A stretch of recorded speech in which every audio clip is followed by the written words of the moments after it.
Right guys, so the Champions League quarter-final draws have happened today, and oh my days, we have got some unbelievable games to look forward to. Honestly, this is probably like the best quarter-finals we've had in the Champions League for a very, very long time. I mean, if we looked at a round of 16 games, the favourites went through. You know, the teams you expect to go through did. And, you know, we were always going to be in for some amazing quarter-final matchups. So let's just get right into it. Starting off with the weakest one, in my opinion, Atletico Madrid versus Borussia Dortmund. This is going to be an interesting game. It is going to be an interesting game, this one, you know. I think both of these teams will back themselves to win at home. Because, you know, the Wanda Metropolitano and the Signal Iduna Park are absolute cauldrons on European nights and in big games.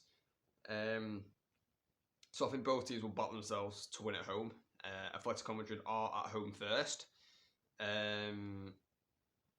So yeah, I think Dortmund are just going to try and lose by 1 goal, because I do think Borussia Dortmund can probably turn around in the second leg. I think if Atleti win by 2-3 goals, I can't see Dortmund getting back into it, to be honest. I do think Atletico Madrid have a better team than Borussia Dortmund as well. But yeah, this is going to be an absolute cracking tie. I mean, you know, Atleti beating Inter on penalties to go through. Dortmund beating PSV to go through, winning 2-0 at the Signal Iduna Park. And, you know, Atletico Madrid won on penalties at the Wanda Metropolitano really helped them. It was a brilliant performance by Atletico Madrid against Inter. After quite a poor first leg, but they really, really played well in that second leg. I didn't watch the Dortmund game, so I don't know how they played, but they won, so they must have played quite well. But what a game it should be.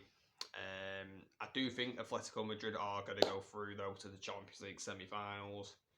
I just can't see Dortmund doing it. I just don't think they're good enough. I just think Atleti are the better team at the minute, and it's going to be difficult, I think, for Dortmund to win at the Metropolitano. Likewise for Atletico at the Signal Iduna Park, but I do think Atletico Madrid are going to go through. Now, moving on to the next tie, PSG versus Barcelona. What a game this is going to be as well. What a tie this is. This, you know, PSG v Barca, Kylian Mbappe's last dance with PSG in the Champions League. Is he going to be able to do it this season for Paris Saint-Germain and win the Champions League? No. PSG are not going to win the Champions League, but I do think they are going to go through in this tie. Listen, Barcelona are a good team, good players, but PSG also have good players. You know, Ousmane Dembele coming back to play against his former club. How will he adapt to that? You know, Lewandowski, you got to keep an eye on him as well. You know, so many big players in this tie that can change a game with a click of a finger. PSG are at home first. Which, to be fair, like, when the away goals were in football, like, I kind of always wanted to be like the away team first, because if you get some away goals, then it makes it harder.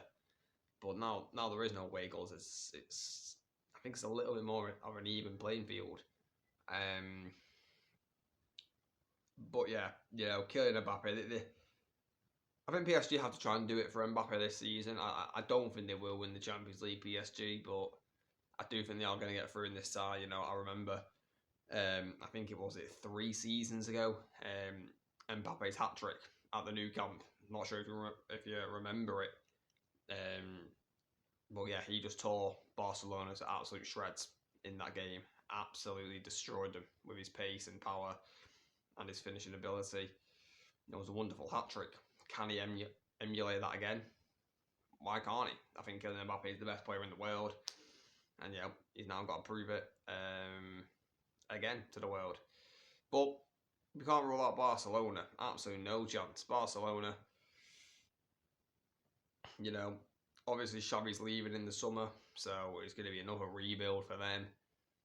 But I think if Barcelona can get through in this game, Champions League semi-finals is a very good going, and they may even make the final. You don't know. But I do think PSG are the favourites in this tie, and I do think they will go through. Moving on to the next one. These two are absolutely massive, these games. Arsenal versus Bayern Munich. Come on now. Oh my days. Arsenal fans have probably nightmares over Bayern Munich. The 10-2 on aggregate. I mean, that's not going to happen again. It won't happen again because Arsenal are a much better team than that now, and Bayern are, well, Bayern Munich are really struggling, aren't they, in the Bundesliga, and Arsenal are flying in the Premier League. But I think with the Champions League experience, I think Bayern Munich are going to go through. I do. I think Bayern are going to go through in this tie. I just think the experience they have playing in these big games, you look at Arsenal last season when it came clutch time in the Premier League, they fumbled, they bottled it, and that's because they were inexperienced. I mean, you look at the celebrations against Porto. Yes, I don't mind celebrating, but it was very over the top, and I think that just shows where Arsenal still are as a team. I just don't think they're ready to win big trophies yet, but they're getting there. They are definitely getting there. But I do think Bayern will win this one. I just think if Bayern turn it on, it could be a big scoreline for Bayern Munich. They've really struggled this season, though, like I've just said.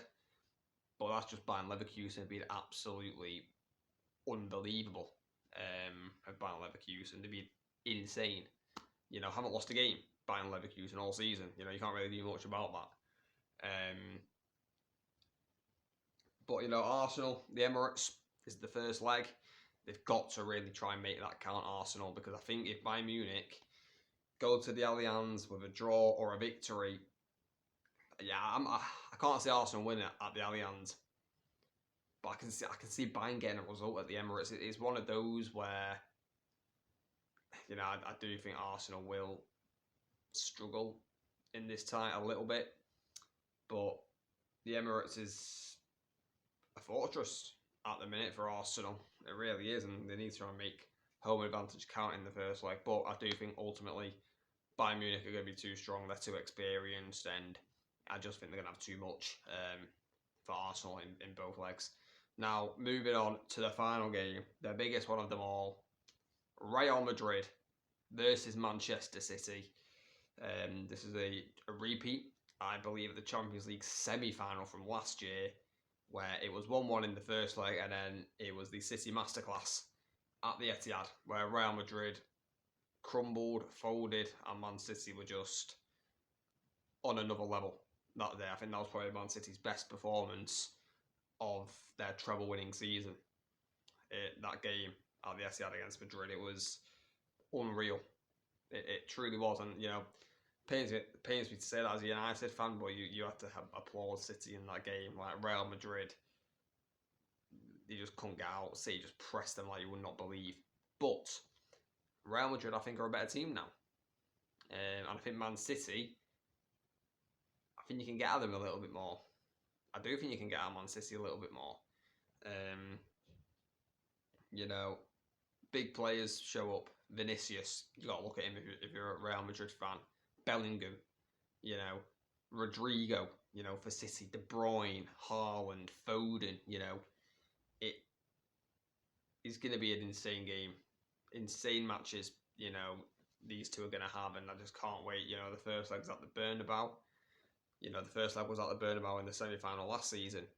Man City got a very good draw, 1-1. Brilliant result. And I think City were made favourites after that draw because City were brilliant at the Etihad last season, and they're kind of brilliant again this season. So, if City can get another draw or even a victory, I can't see Madrid winning, at the Etihad. Really can't. going to be difficult for Real Madrid to win at the Etihad. It is. But, you know, Real Madrid are, you know, the most successful team in European football history, I believe. And, you know, it's just in their blood. You know, remember that comeback from, I think, 2 years ago. You know, they had a 1% chance to beat Man City and knock them out, and they did it. So you can never rule Real Madrid out in these games, but I just think Man City are just going to be too strong for them, unfortunately. And I do think Man City will go through in this tie. But what a game it should be, that one. That is the big one. That is the big one. Man City v Real Madrid. Come on. You know, what a game that should be. The semi-finals have actually been announced as well, but I'm going to make a video on the semi-finals when the quarter-finals are done, just so we have a better understanding of like the teams and who's in it. Because yeah, it's a guessing game really, and I know I've guessed the teams to go through, but I could be wrong. But yeah, unreal fixtures in the Champions League quarter-finals, probably the best we've had in years. But yeah, guys, let me know in the comments who's going to go through and who's going to win the Champions League. Thanks for watching. Make sure to subscribe, like, turn on notifications, and I'll catch you later.